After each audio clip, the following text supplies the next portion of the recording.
नमस्कार दोस्तों, कैसे हैं आप सभी लोग। आप सभी लोगों का टी-जा परीक्षा में स्वागत है। आज प्राचीन भारत का इतिहास के प्रागैतिहासिक काल के टॉपिक से एमसीक्यू का डिस्कशन करेंगे, जो कि बिहार परीक्षा के लिए महत्वपूर्ण है। तो चलिए हम क्लास को शुरू करते हैं। क्वेश्चन नंबर पहला है, मनुष्य द्वारा सबसे पहले किस धातु का उपयोग किया गया था। ऑप्शन ए है चांदी, बी है तांबा, सी है लोहा, डी है सोना। चलिए आप सभी लोग बताइए। तो पहले क्वेश्चन का आंसर हो जाएगा बी, तांबा।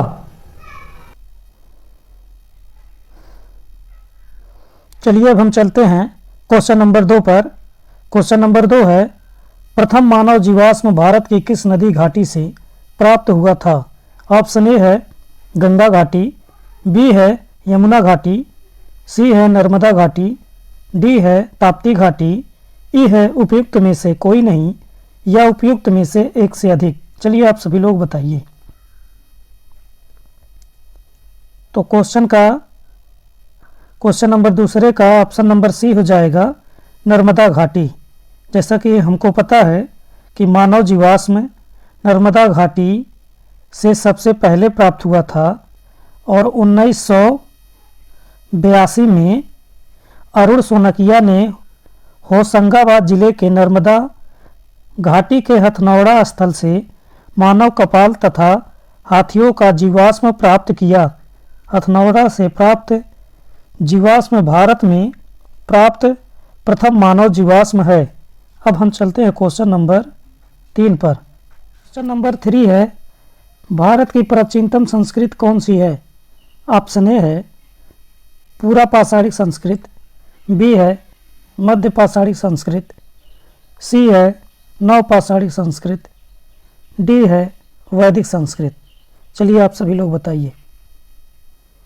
तो क्वेश्चन नंबर तीसरे का ऑप्शन नंबर ए सही हो जाएगा, पूरा पाषाणिक संस्कृत है। जैसा कि हमको पता है कि आधुनिक काल से 2.5 लाख ईसा पूर्व से 10,000 ईसा पूर्व तक माना जाता है।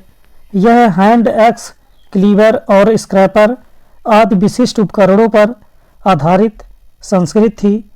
मध्य पाषाण में पशुपालन के प्राचीनतम साक्ष्य मिले हैं। नवपाषाण युग में मेहरगढ़ में कृषि के साक्ष्य मिले हैं। नवपाषाण युगीन स्थल मेहरगढ़ और बुरजहोम है। भारत की प्राचीनतम संस्कृत पूरा पाषाणिक संस्कृत मानी जाती है। क्वेश्चन नंबर 4 है, भारत में विश्वविख्यात शैल चित्रकला स्थल कहाँ स्थित है। ऑप्शन ए है आदमगढ़, बी है गुप्तेश्वर, सी है भीमबेटका, डी है कबरा पहाड़। चलिए आप सभी लोग बताइए। तो क्वेश्चन नंबर 4 का ऑप्शन नंबर सी सही हो जाएगा, भीमबेटका है। जैसा कि हमको पता है कि भारत में विश्वविख्यात शैल चित्रकला स्थल भीमबेटका में स्थित है। यह भारत के मध्य प्रदेश के रायसेन जिले में स्थित है। यह आदिमानव द्वारा बनाए गए शैल चित्रों और शैलाश्रयों के लिए प्रसिद्ध है। यह चित्र भारतीय उपमहाद्वीप में मानव जीवन के प्राचीनतम चिन्ह हैं। भारतीय पुरातत्व सर्वेक्षण भोपाल मंडल ने अगस्त 1990 में इसे राष्ट्रीय महत्व का स्थल घोषित किया है। इसके बाद जुलाई 2003 में यूनेस्को ने इसे विश्व धरोहर स्थल घोषित किया है। इस स्थल की खोज 1957-58 में वी.एस. वाकड़कर जी ने खोजा था। अब हम चलते हैं नेक्स्ट क्वेश्चन पर। क्वेश्चन नंबर 5 है, प्रथम मनके के निर्माण का प्रमाण किस स्थल से प्राप्त होता है? ऑप्शन ए है पाटने से, बी है भीमबेटका से, सी है आदमगढ़ से, डी है बाघोर से। चलिए आप सभी लोग इस प्रश्न का आंसर बताइए। तो इसका ऑप्शन ये हो जाएगा, ऑप्शन नंबर ए पाटने हो जाएगा।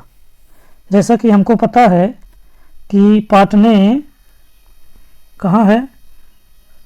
महाराष्ट्र।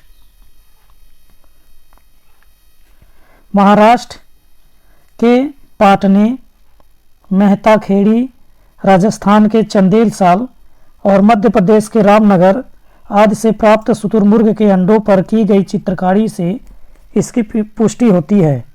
शुतुरमुर्ग के अंडों पर की गई चित्रकारी सर्वप्रथम 1860 ईस्वी में यूपी के बांदा जिले से मिली थी, परंतु प्राचीनतम मानव निर्मित चित्रांकन पाटने से ही प्राप्त हुआ। इसका केंद्र पाटने एवं भीमबेटका दोनों था, परंतु सर्वप्रथम मनके का निर्माण पाटने में ही हुआ। चलिए क्वेश्चन नंबर 6 पर चलते हैं। क्वेश्चन नंबर 6वां है, चिरांदपुरा स्थल पर किस प्राचीनतम संस्कृत के अवशेष मिले हैं? ऑप्शन ए है नवपाषाणिक संस्कृत, बी है ताम्रपाषाणिक संस्कृत, सी है मध्य पाषाणिक संस्कृत, डी है ऐतिहासिक संस्कृत। चलिए आप सभी लोग बताइए। तो क्वेश्चन नंबर 6 का ऑप्शन नंबर ए सही हो जाएगा, नवपाषाणिक संस्कृत। जैसा कि हमको पता है कि बिहार के सारण जिले में चिराद गांव की एक छोटी बस्ती के निकट नवपाषाणिक अवशेष प्राप्त हुए हैं। 1962 में 62-63 में प्रोफेसर बी के सिन्हा, कौन थे? बी के सिन्हा द्वारा इस स्थल का उत्खनन करवाया गया। उत्खनन में 5 प्रकार की संस्कृतियां मिली। यहाँ मानव घास भूस के घरों में रहते थे। चावल की खेती के भी प्रमाण यहाँ मिले हैं। नवपाषाण काल में ही कृषि कर्म का प्रादुर्भाव हुआ। चलिए अब हम क्वेश्चन नंबर 7 पर चलते हैं। क्वेश्चन नंबर 7वां है, जिस काल में कृषि कर्म का प्रादुर्भाव हुआ वह कहलाता है? ऑप्शन ए है पूरा पाषाण काल, बी है नवपाषाण काल, सी है ताम्रपाषाण काल, डी है प्रतिनूतन काल। चलिए आप सभी लोग बताइए। तो क्वेश्चन नंबर 7वें का ऑप्शन नंबर बी सही हो जाएगा, नवपाषाण काल कहलाता है। अब हम नेक्स्ट क्वेश्चन पर चलते हैं। क्वेश्चन नंबर 8वां है, दमदमापुरा स्थल किस प्रदेश में स्थित है? ऑप्शन ए है बिहार में, बी है झारखंड में, सी है उत्तर प्रदेश में, डी है राजस्थान में। चलिए आप सभी लोग बताइए।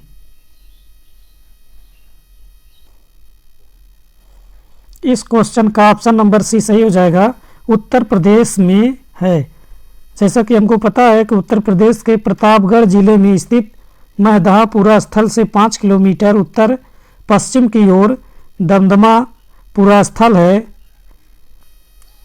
1982-87 ईस्वी में यहाँ का उत्खनन कार्य किया गया था। यहाँ से ब्लेड, फलक, ब्यूरिन आदि बहुत से लघु पाषाण उपकरण प्राप्त हुए। यहाँ से हड्डी तथा सींग के उपकरण एवं आभूषण भी मिले हैं। इनके साथ 41 मानव समाधान तथा कुछ गर्त चूल्हे भी प्रकाश में आए हैं। विभिन्न पशुएं जैसे भेड़, बकरी, गाय, बैल, भैंस, हाथी, गैंडा, सुअर आदि की हड्डियां प्राप्त हुई हैं। कुछ पक्षियों, मछलियों, कछुए आदि की हड्डियां भी मिली हैं। अब हम नेक्स्ट क्वेश्चन पर चलते हैं। क्वेश्चन नंबर 9वां है, भारत में पशुपालन एवं कृषि के प्राचीनतम साक्ष्य प्राप्त हुए हैं। ऑप्शन ए है अंजीरा से, बी है दम्ब सदात से, सी है किली गुल मोहम्मद से, डी है मेहरगढ़ से। ये है उपयुक्त में से कोई नहीं या उपयुक्त में से एक से अधिक। चलिए आप सभी लोग बताइए।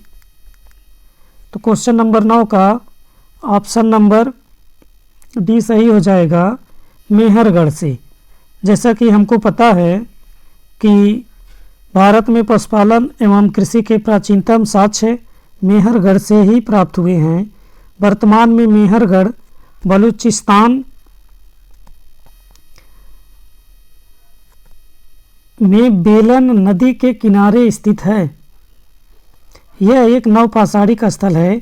यहाँ से 7000 ईसा पूर्व पशुपालन व खेती के साक्ष्य प्राप्त हुए हैं।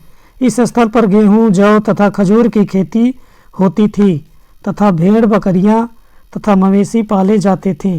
कालांतर में यहाँ हड़प्पा के शहरीकरण के पूर्ववर्ती काल में मेहरगढ़ के निवासियों ने एक उपनगर बसाया था। चलिए अब हम क्वेश्चन नंबर नेक्स्ट पर चलते हैं। क्वेश्चन नंबर 10वां है, निम्नलिखित में से किसको कैलकोलिथिक युग भी कहा जाता है? ऑप्शन ए है पूरा पाषाण युग, बी है नवपाषाण युग, सी है ताम्रपाषाण युग, डी है लौह युग। चलिए आप सभी लोग बताइए। तो क्वेश्चन नंबर 10 का ऑप्शन नंबर सी सही हो जाएगा, ताम्रपाषाण युग कहते हैं। जैसा कि हमको पता है कि मनुष्य ने पत्थर और तांबे के औजार का साथ साथ प्रयोग किया था, उस काल को भी ताम्रपाषाणिक काल कहते हैं। इसे ही कैलकोलिथिक युग के नाम से भी जाना जाता है। सर्वप्रथम जो धातु औजारों के रूप में प्रयुक्त हुई वह थी तांबा। कौन धातु प्रयोग हुई थी? तांबा हुई थी। भारत में ताम्रपाषाण अवस्था के मुख्य क्षेत्र दक्षिण पूर्वी राजस्थान, मध्य प्रदेश के पश्चिमी भाग, पश्चिमी महाराष्ट्र तथा दक्षिणी पूर्वी भारत में है। सर्वप्रथम चित्रित मृदभांड के अवशेष ताम्रपाषाणिक काल में ही मिलते हैं। इसी काल के लोगों ने सर्वप्रथम भारतीय प्रायद्वीप में बड़े बड़े गांवों की स्थापना की थी। अगर हमारा वीडियो आपको अच्छा लगे तो लाइक करें और ऐसे ही वीडियो पाने के लिए चैनल को सब्सक्राइब करें तथा हमारे वीडियो को शेयर करें। धन्यवाद।